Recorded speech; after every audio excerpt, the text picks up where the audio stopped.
हाय हाय दोस्तों, हाय, नमस्ते and good evening friends. आज मैं वीडियो बनाने आई हूँ और पिछले वीडियो को आप लोगों ने बहुत पसंद किया, बहुत सारे लाइक्स मिले, कमेंट्स भी आए। उसके लिए मैं आप सभी लोगों को थैंक्स कहना चाहती हूँ। आज का जो मेरा वीडियो है ये कुछ हिस्ट्री से रिलेटेड है। दोस्तों, इंडियन रेवोल्यूशन और इंडियन फ्रीडम स्ट्रगल के बारे में तो आप लोग सभी जानते हैं कि इंडिया को आज़ादी कैसे मिली, कौन से क्रांतिकारियों के द्वारा इंडिया को आज़ादी मिली, इंडिया गणतंत्र कैसे हुआ, अपना संविधान कैसे आया, ये सब मतलब ऑलमोस्ट आप लोगों को पता है। ठीक है, आज मैं ये सोचती हूँ कि जितना ज़रूरी है इंडिया के हिस्ट्री के बारे में जानना, उतना ही ज़रूरी है फॉरेन कंट्रीज के हिस्ट्री के बारे में जानना।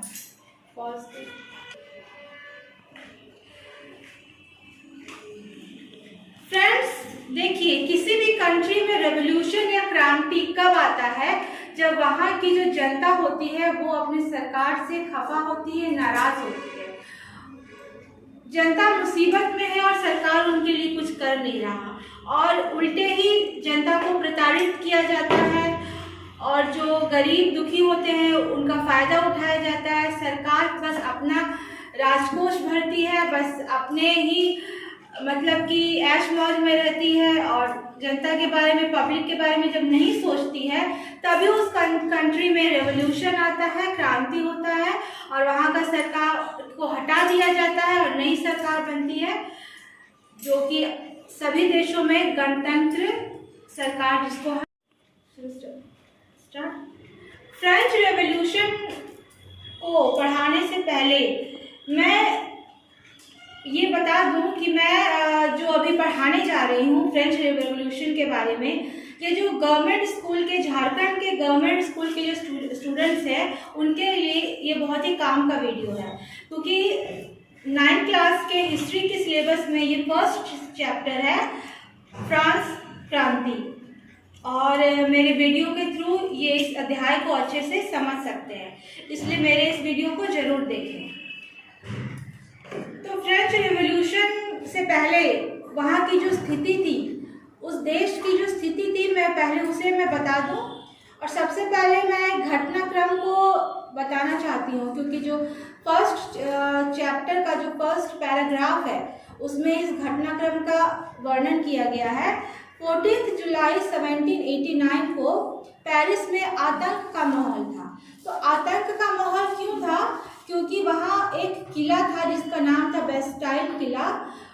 उस किले को चारों तरफ से वहाँ के नागरिकों ने घेर लिया था, और वहाँ के टाउन हॉल में भी सारे नागरिक भर गए थे, और वहाँ के उस जेल में, बेस्टाइल किले में एक जेल था, और उस जेल में बहुत सारे कैदी रहते थे। उन कैदियों को छुड़ा दिया गया था, उनको वहाँ से भगा दिया गया था, और गोला बारूद, उस किले में बहुत सारा सरकारी गोला बारूद भी रहता था, उस गोला बारूद को वहाँ के नागरिकों ने लूट लिया था। ठीक है, तो ये था क्रांति की शुरुआत, इस तरह से हुई थी फ्रांस में। ठीक है, इस तरह से क्रांति की शुरुआत हुई थी, इस तरह से सरकार के अगेंस्ट में जो नागरिक थे वो खड़े हुए थे। ये तो बस शुरुआत थी। अब मैं थोड़ा पहले जाती हूँ और मैं और भी कुछ इंट्रोडक्शन के बारे में इंट्रोडक्शन देती हूँ फ्रांस का, कि वहाँ का राजकाज कैसे चलता था, सरकार कैसी थी, परिस्थितियाँ कैसी थी देश में, पहले वो बताती हूँ। तो वहाँ का राजा था लुई 16, और लुई 16 जो है वहाँ का राजा बना था।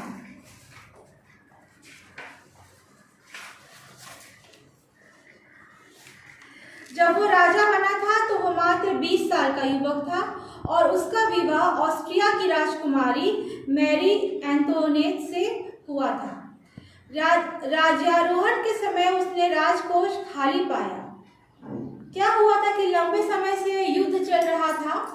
ठीक है, तो फ्रांस का दूसरे कंट्रीज से युद्ध चल रहा था, तो राजकोष बहुत खाली था और इतना मतलब कि इकोनॉमी इतनी खराब हो चुकी थी कि 10 अरब लिब्रे, लिब्रे क्या होता है?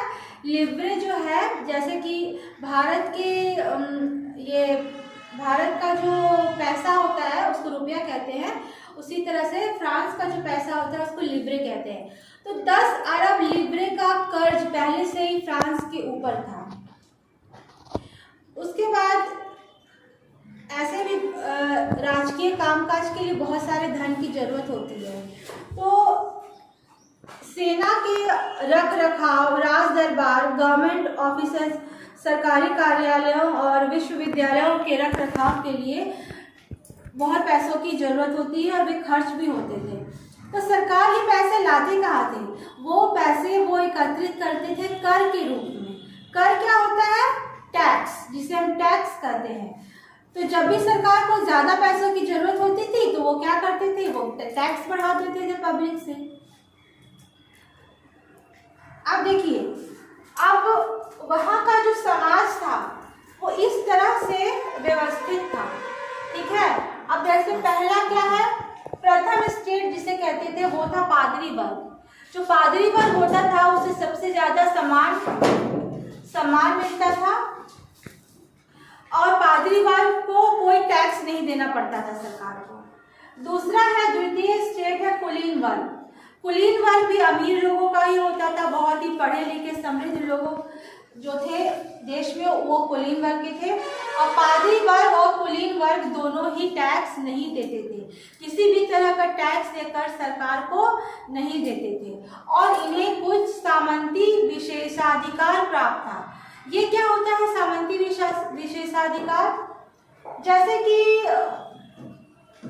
इन लोगों को सरकार की तरफ से भी कुछ जमीन मिलता था और जो कुलीन वर्ग में मतलब कि ऐसे चलता था कि जो बच्चा कुलीन वर्ग में पैदा हुआ है उसे वह विशेषाधिकार स्वयं मिल जाते थे, ठीक है।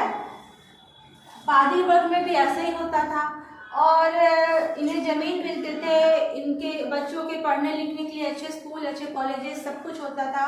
इनके लिए नौकरियां भी ये रहती थी, मतलब फिक्स रहती थी कि नहीं मिलती थी। अब क्या है कि ये है तृतीय स्टेट। इसमें क्या होते थे? बड़े व्यापारी, अदालती कर्मचारी, वकील आदि, ये सब तृतीय स्टेट में थे। जो बड़े व्यापारी थे, अदालत में काम करने वाले जो कर्मचारी थे, वकील थे, और सबसे नीचे होते थे किसान और कारीगर जो कि गरीब होते थे, लेकिन फिर भी इनसे टैक्स वसूला जाता था। अब देखिए कितने तरह के जो टैक्स थे इनसे वसूले जाते थे। तो एक तो था कि तुम छोड़ो ना, चर्च जो है, जो पादरी वर्ग जो है, चर्च जो है वो किसानों से तिथे मतलब कि तिथे टैक्स कहते थे इंग्लिश में, जिसे कि हिंदी में धार्मिक टैक्स, धार्मिक कर कह सकते हैं, वो थर्ड स्टेट के सारे लोग भरते थे, ठीक है। और सरकार को दो तरह का टैक्स दिया जाता था, एक था प्रत्यक्ष कर और एक था अप्रत्यक्ष कर, ठीक है। तो प्रत्यक्ष कर मतलब होता है डायरेक्ट टैक्स जो सरकार को देते थे ये लोग, तृतीय स्टेट के लोग। और अप्रत्यक्ष कर होता है जैसे कि नमक और तंबाकू पे जो टैक्स दिया जाता था उसे अप्रत्यक्ष कर कहते थे।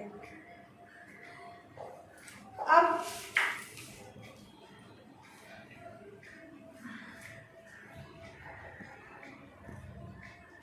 सबसे ज्यादा तो इनका जो अधिकार था पादरी वर्ग और कुलीन वर्ग कर की राज्य को दिए जाने वाले करों में ये कोई भी कर नहीं देते थे, ये बिल्कुल ही टैक्स फ्री रहते थे और they were rich but also they were tax free. Start. अब देखिए ये पादरी वर्ग और कुलीन वर्ग ये तो सरकार से सहमत थे, ही खुश भी थे क्योंकि इनके पास सामंती अधिकार थे। लेकिन जो प्रॉब्लम था वो किसके साथ था? वो थर्ड स्टेट के किसान और कारीगर जो थे उनके साथ था। अब क्या था कि फ्रांस की जनसंख्या सन 1715 में 2.3 करोड़ थी, जो सन 1789 में बढ़कर 2.8 करोड़ हो गई। अब क्या था कि अब जब आबादी बढ़ेगी तो ज़मीन पर अनाज का जो प्रेशर है वो भी, अनाज उगाने का जो प्रेशर है वो भी तो बढ़ेगा।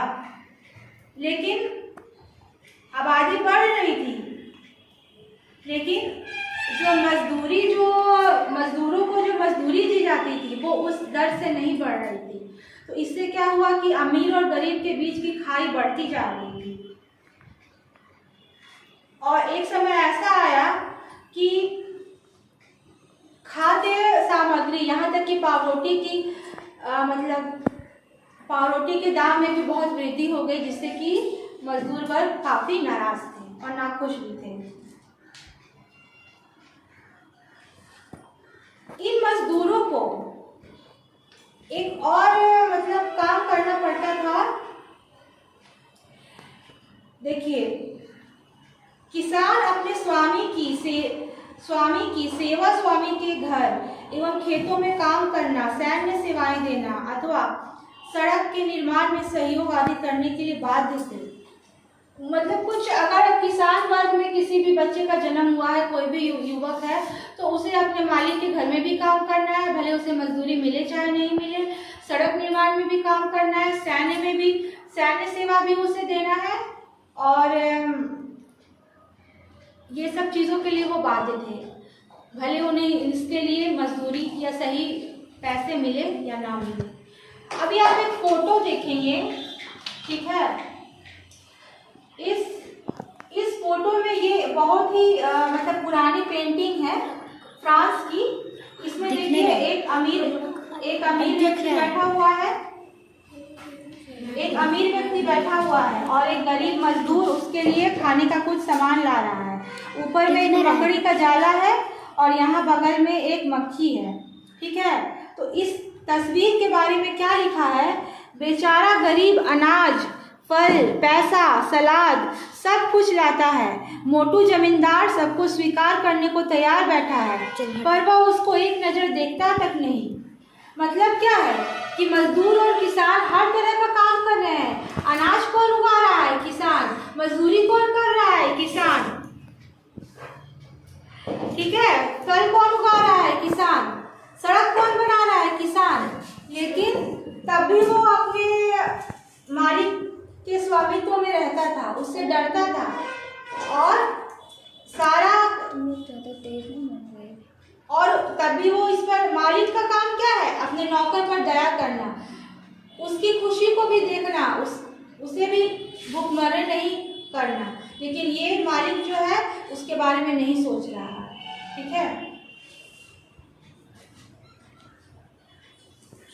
यहाँ पर देखिए क्या लिखा हुआ है, इस पेंटिंग में लिखा हुआ है, मैं अपने से नहीं बोल रही हूँ। इस पेंटिंग में पेंटर ने साइड में कुछ लिख भी दिया है। इसमें लिखा हुआ है, शैतान को जितना तो उसका लालच उतना ही बढ़ता जाता है। मतलब कि जो स्वामी है, जो मालिक है, जो रिच है, वो अपने लिए ज़्यादा से ज़्यादा एकत्रित कर रहा है, लेकिन जो गरीब है उसको कुछ भी नहीं दे रहा है।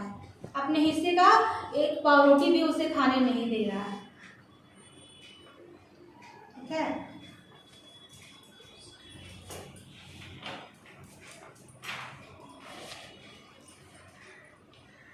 और गरीबों की परिस्थिति तब ज़्यादा खराब हो जाती थी जब यह सूखा या अकाल पड़ जाता था, तब खाने की और भी दिक्कत होती थी। अब क्या था कि इस तीसरे स्टेज में ही कुछ लोग शिक्षित हो रहे थे, पढ़ लिख रहे थे और नए विचारों के थे, दार्शनिक थे, जो कि इस सिस्टम को हटाना चाहते थे। वो चाहते थे कि ये राजा का जो अधिकार है और राजा के अधिकारों को खत्म कर दिया जाए, जो कि गणतंत्र समाज और गणतंत्र सरकार लाना चाहते थे। ये जिम्मेदारी तीसरे स्टेट के उन समूहों ने उठाई जो समृद्ध और शिक्षित होकर नए विचारों के संपर्क में आ सके थे। ये सभी पढ़े लिखे थे और इनका मानना था कि समाज के किसी भी समूह के पास जन्मना विशेषाधिकार नहीं होने चाहिए। किसी भी व्यक्ति की सामाजिक हैसियत का आधार उसकी योग्यता ही होनी चाहिए।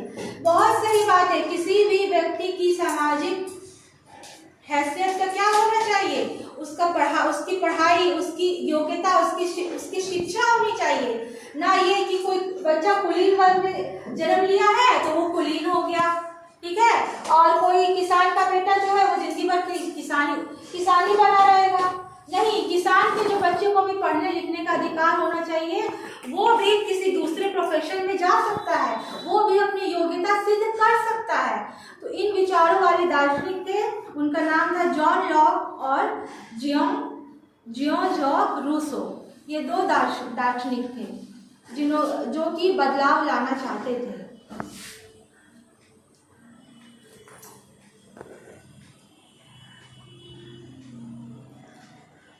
और कुछ जो शिक्षित समूह के लोग थे वो सरकार को 3 भागों में बांटना चाहते थे। वो नहीं चाहते थे कि हमारी सरकार को कोई राजा नियंत्रित करे, बल्कि हमारी सरकार 3 भागों में बटी रहे। और इन भागों का नाम था विधायिका, कार्यपालिका और न्यायपालिका, जुडिशरी। और ठीक है,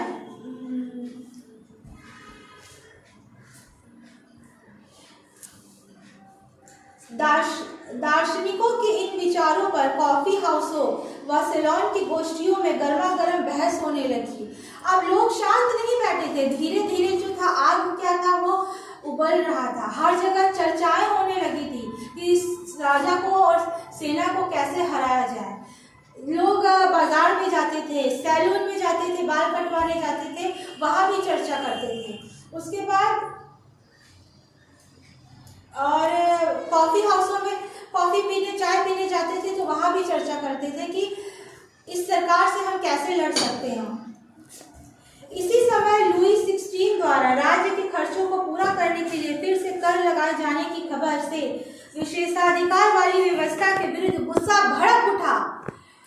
अब लुई 16 फिर से कर बढ़ाना चाहता था क्योंकि उसका राजकोष खाली हो गया था, और इस खबर से जनता के बीच गुस्सा भड़क उठा। अब जनता बदलाव चाहती थी। एक और छोटा सा मतलब ये है लिखा हुआ, किसी आर्थर यंग नाम के एक अंग्रेज ने 1787-1789 के दौरान फ्रांस की यात्रा की और अपनी यात्रा का विस्तृत वृत्तांत लिखा। इस वृत्तांत में उसकी टिप्पणी दिलचस्प है, ध्यान से सुनेंगे। उस ऑथर ने क्या लिखा था? सेवा टहलने लगे अपने गुलामों, खास तौर पर उनके साथ बुरा व्यवहार करने वाले को पता होना चाहिए कि इस तरह वह अपनी जिंदगी को ऐसी स्थिति में डाल रहा है जो उस स्थिति से बिल्कुल भिन्न होती जिसमें उसने मुक्त लोगों की सेवाएं ली होती और उनसे बेहतर बर्ताव करता। सही बात कह रहा है। कोई जरूरी नहीं है कि गुलाम के साथ गुलामों जैसा ही व्यवहार किया जाए। गुलाम के साथ अपने परिवार के जैसा भी व्यवहार कर सकते हैं, उससे और अच्छा काम ले सकते हैं और उसके और अच्छा दे भी सकते हैं उसे बदले में। ठीक है, जो अपने पीड़ितों की कराह सुनते हुए भोज उड़ान पसंद करते हैं, उन्हें दंगे के दौरान अपनी बेटी के अपहरण या बेटे का गला रेत दिए जाने का दुखड़ा नहीं रोना चाहिए। इस ऑथर ने लिखा है कि अगर कोई भी मालिक जो कि अपने गुलाम के साथ या गरीबों के साथ, अपने मजदूरों के साथ और किसानों के साथ अगर बुरा व्यवहार करता है और उसकी कराह, अगर वो बीमार है, भूखा है और उसके रोने पर भी उसे दया नहीं आती है, तो अगर दंगे के दौरान जब क्रांति होगी, जब दंगा होगा, तो उसके बेटे का गला रेत दिया जाएगा या उसकी बेटी के साथ गलत किया जाएगा, उसका अपहरण किया जाएगा या बेटी का गला रेत दिया जाएगा, तो इस बात का कोई अफसोस नहीं होना चाहिए या इस बात का कोई दुखड़ा नहीं रोना चाहिए। Thank you friends. अब आज के लिए इतना ही। आगे की जो कहानी है क्रांति की, कि क्रांति फिर कैसे आई, लास्ट में पता है जो राजा था लुई 16, उसको पूरे समाज के सामने, जनता के सामने फांसी दे दी गई थी। बाद में उसकी पत्नी को भी फांसी दे दी गई थी और उसके बाद फ्रांस में गणतंत्र सरकार का निर्माण हुआ था। तो आज की पढ़ाई मैं यहीं तक बताती हूँ, बाकी नेक्स्ट क्लास में बताऊंगी। मेरे वीडियोस को लाइक और सब्सक्राइब कीजिएगा और ज़रूर बताइएगा कि जो भी फ्लॉज है या फीडबैक है वो मुझे कमेंट सेक्शन में ज़रूर दीजिएगा। Okay, thank you.